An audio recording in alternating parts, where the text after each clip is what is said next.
Last November, a Diego Velázquez painting sold in London for $5,544,000, the highest price ever paid at public auction for a work of art. The dealer who bought it, Wildenstein of New York, already has 2 buyers. Because of that sale, the price on paintings of similar rarity has risen by as much as $1 million. There are 16 Velázquez canvases in the United States, and one fine one is in Dallas, at the Meadows Museum at SMU. It is not for sale. But such action in the art market makes one wonder how much the future ring of the cash register does have to do with the collecting of art. We asked 3 notable Dallas collectors about what they collect. Mrs. Edward Marcus is president of the Dallas Museum of Fine Arts. It's like eating peanuts, you know, you don't buy one, there's just certain things that really excite you and you just feel, gosh, I've got to find some way to get that. Oak Cliff Savings has a $100,000 collection of fine prints put together by its president, John L. Engel.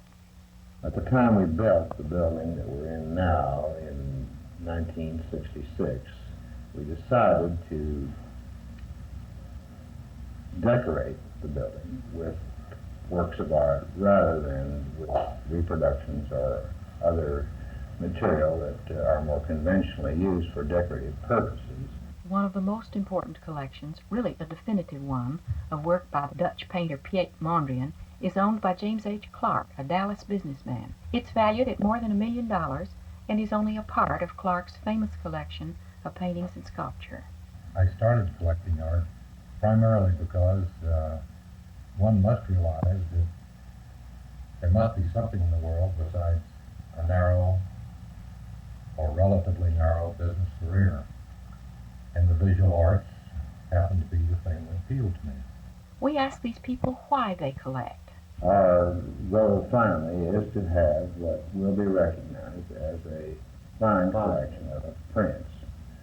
There are not too many print collections in Dallas or in the Southwest, and we think that this can be meaningful to the community and certainly to us to have such a collection. Since we have no children, intend to leave everything to the museum, and so in a sense we try to think about some of the holes in their collection, but we never buy anything we don't like.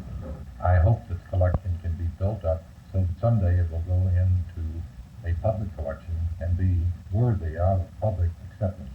Depending on how you count, there are 8 to 10 important private art collections in Dallas. Their value at a conservative estimate lies between $15 and $20 million. They are owned by people who don't need the money in the survival sense of the phrase. Money is in the picture, but where? The Art Dealers Association of America is a tough national organization founded to protect the collector and to raise the standards of dealers everywhere. Donald Vogel of Valley House is the only Southwestern member. Mr. Vogel, is buying art a good way for a collector to make a profit? I think it certainly is, but only if he knows what he's doing.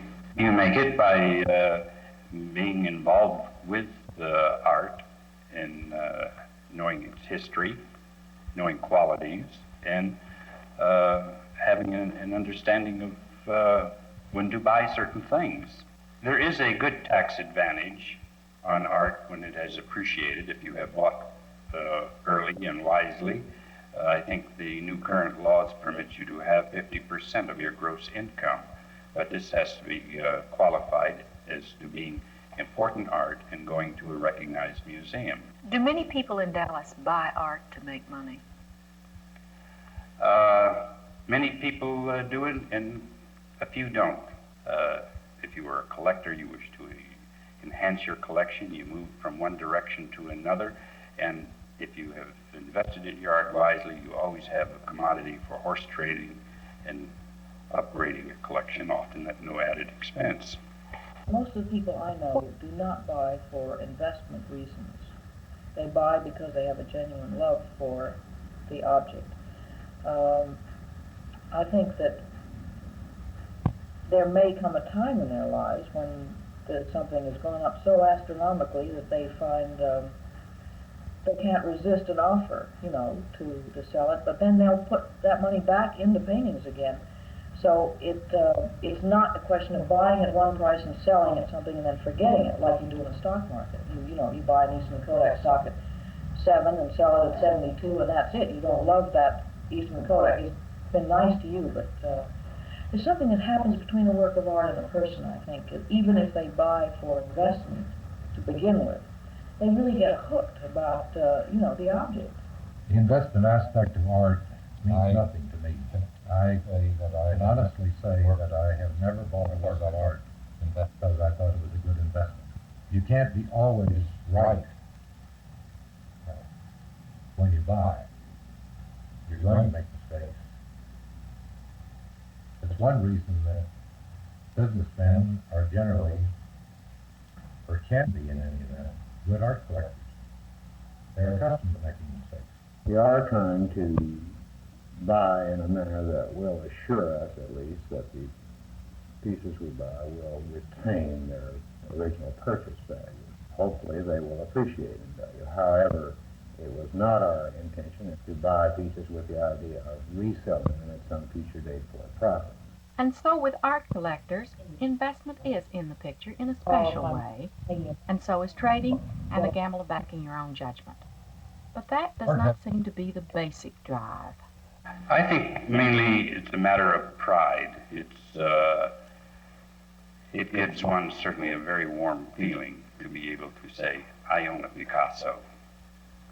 And somebody else who owns a Picasso that they know is perhaps a better quality, they say, but I have a Picasso too. The goal of any art collector, I suppose, is partially selfish. The privilege of living with just a few of the beautiful things of the world is unusually rewarding.